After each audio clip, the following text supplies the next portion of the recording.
Twilight Saga, published in 2005, written by Stephanie Meyer, and thanks to Little Brown Co., is now able to be shared with the entire world. It had teenage girls choosing between Team Jacob and Team Edward. It was a vampire love story between a normal teenage girl choosing between a vampire love and a shapeshifter love.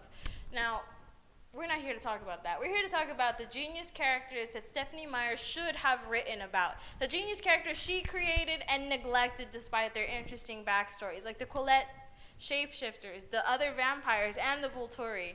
Now, as a former Team Jacob member, we're just going to start it all off with the Fast and the Furious. Now, first of all, you could have chosen any member of the Wolf Pack to create an interesting story. Teenage boys given the ability to shapeshift into horse-sized wolves to create protection against vampires. It sounds like some sort of superhero origin story. Being a teenager is hard enough. You gotta worry about hiding your acne. Now worry about hiding your tail. Woo! And if you're one of those people who still has a sweet spot for a nice little romance between one and another, well, guess what? You could have Samuel Yuli. Not only do we get that same little love triangle going, but we also get to have a male protagonist, which makes things a lot easier for other men out there. And not only that, the female love interests aren't just female love interests. They're treated with dignity and respect because they don't decide to go straight for the man as they hold loyal to each other, because the strange part here is they're cousins. So Samuel Yuli is, to sum it all up, Samuel Yuli is stuck between having to choose his imprint and his chosen love, which is essentially a high school sweetheart, which he's been dating his entire high school career. And Emily Young wants nothing to do with him, but unfortunately everything kind of takes a convoluted turn the moment that Samuel Yuli loses control and shapeshifts in front of Emily Young, unfortunately almost killing her. Yeah, this relationship needs work and it's a little bit of a drama. But if you have nothing to want to do with shapeshifters, well, guess what? There's plenty of vampires to choose from. For instance, Jasper Hale was a Confederate soldier in 1863. He was turned by Maria, who wanted him as a general for her newborn army. Now, why does she have a newborn army? Because there's this thing called the Vampire Southern Wars, which started back in 1820. Now, this is a war that the general, Jasper Hale, soon became a leader in, but unfortunately, due to his superpower, which was the ability to feel and manipulate other people's emotions, he ended up feeling a lot of those negative energies that people would feel when they're dying, so he would get very depressed.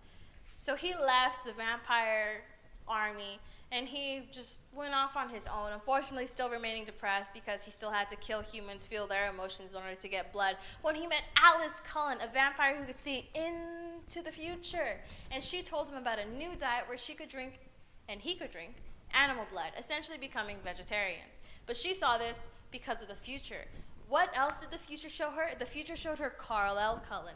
Now, Carlisle Cullen was turned back in the 1640s, where he and his father used to hunt vampires, witches, and werewolves. Now, unfortunately, they were not as smart as they thought they were, as they always ended up getting the wrong victims. However, Carlisle Cullen was smart. Carlisle Cullen actually caught a real vampire, which actually killed him, therefore turning Carlisle Cullen into a vampire as well. Now, can you imagine being able to read a book from that perspective? How brilliant that would have been.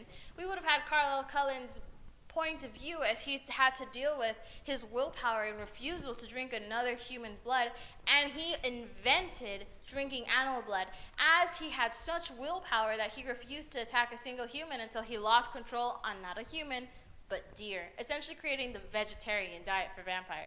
Now, Carlisle Cullen and Jasper Hale aren't the only vampires that have been around forever. We've got the Volturi. Now, the Volturi have a special sweet spot in my heart because, first off, we start in Italy, which is a beautiful place and much better than Forks with its dingy, gray, gloomy weather. Not to mention, I love greenery. I do. But Italy is definitely a little bit prettier. Now, the fun fact about the Volturi is essentially a secret government of vampires, keeping vampires secret from the rest of the world, as they create the rules, like you have to pass along the rules to other vampires. You can't write down vampire law. You can't stand in the sun because you'll sparkle and you'll let other humans know that vampires exist. And you cannot create immortal children. Immortal children which are only briefly touched in Breaking Dawn. Imagine having to learn about a child that was turned into a vampire and is going on a rampage, and you had to keep that secret from the world as much as possible. Now, the fun fact about the Volturi is, much like any secret government, there's plenty of scandals within. For instance, Marcus, Caius, and Arrow are the 3 to beat within the group. Now, Arrow has a little sister named Dirieme who falls in love with Marcus. Now, Marcus and Dirieme realize that the Volturi have so much violence going on, and this is your love story, by the way, guys. They have so much violence going on that they decide that they just want to leave the Volturi. Well, plot twist, Arrow, Dirieme's older brother, kills Dirieme in order to keep Marcus from leaving the folds. And in order to further ensure that Marcus doesn't leave, he uses, another vampire with another superpower, Chelsea, to make sure that Marcus stays within the Volturi coven. Imagine the magic we would get to see if we got to follow the Volturi as they went looking for humans and changing these humans into vampires because of their psychic gifts. Imagine having to hear about the Volturi keeping all other vampires secret from the rest of the world. And they even talk about the Volturi's They only talk about the Volturi's brief encounter with Children of the Moon in the Twilight saga, in the Twilight official illustrated guide. Now, Stephenie Meyer is a brilliant author, and she has so much to talk about within these series that it makes sense that Bella and Edward's love story is so 4 books. But here's the thing, guys. Stephenie Meyer had the chance to make her books better.